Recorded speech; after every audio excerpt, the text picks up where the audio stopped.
Tafiditra ao anatin'ny politikan'ny fanjakana mijoro ankehitriny dia nitondra ny tsiramby tanana ho an'ny Akamasoa etsy Andralanitra ny filoham-pirenena. Ifandrinandalana tamin'izany ny fanamarihana ny 520 taona n'ity fikambanana ity ny alahady lasa teo. Nanolotra vola mitetina 20 tapitrisa ariary sy ny fikambanana mpanao asa soa Akamasoa izay tazomin'ny Père Pedro ny filoham-pirenena Andriamatora Jonary Mampianahery ho fandraisana anjara amin'ny ady amin'ny fahatrana izay sahan'ny akany. Nandritra ny lamesa fanamariana ny fankalazana ny 520 taona ny fikambanana mpanao asa soa Akamasoa izay nitotsaina teny Mangarivotra omaly sy ny nanoloran'ny filoham-pirenena izany valopy izany.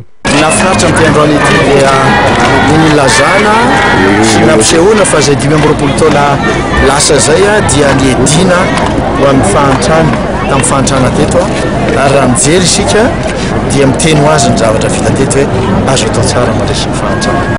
Asa soa maro tsy voatanisa rehefa nitotosain'ny Père Pedro tao anatin'izay 520 taona izay. Ka izao 520 taona izay raha natongavako ao amin'ity toerana ity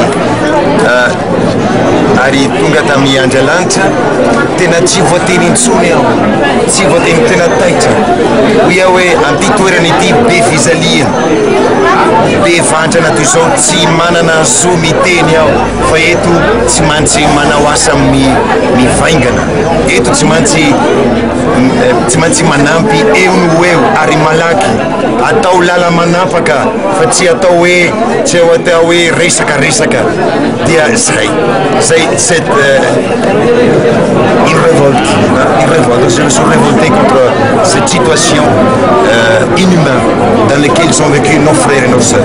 Zay dia nanomboka tamin'io dia itenako Andriamanitra tsy nanambola tsisy olona nalalana firy fa raha ianao manana finoana, mana finiavana ka tianao namanao manasa anazy ianao dia zao mety ho vitanao avy eo fa isaorako an'Andriamanitra nahitako ireo tanora malagasy zay tonga avy hatrany ary laza hoe mon père miaraka aminao zahay tanindrazanay ity mpiray tanindrazanay reto ankizy reto vony zahay manamika. Tao anaty lanonam-benina ankalazana ny 520 taona ny fikambanana mpanao asa soa Akamasoa. Nanatrika amin'ny fotoana ireo olo manan-kaja maro samihafa na avy eto toerana na avy any ivelany izay nahitana ireo ho mpiara-peo nantoka amin'ny Père Pedro. Namarina ny fotoana ny fitsidihan'ireo olo manan-kaja ireo sanganasandreo nazo tombotsoa tamin'ny alalan'ny fanampiny i Père Pedro.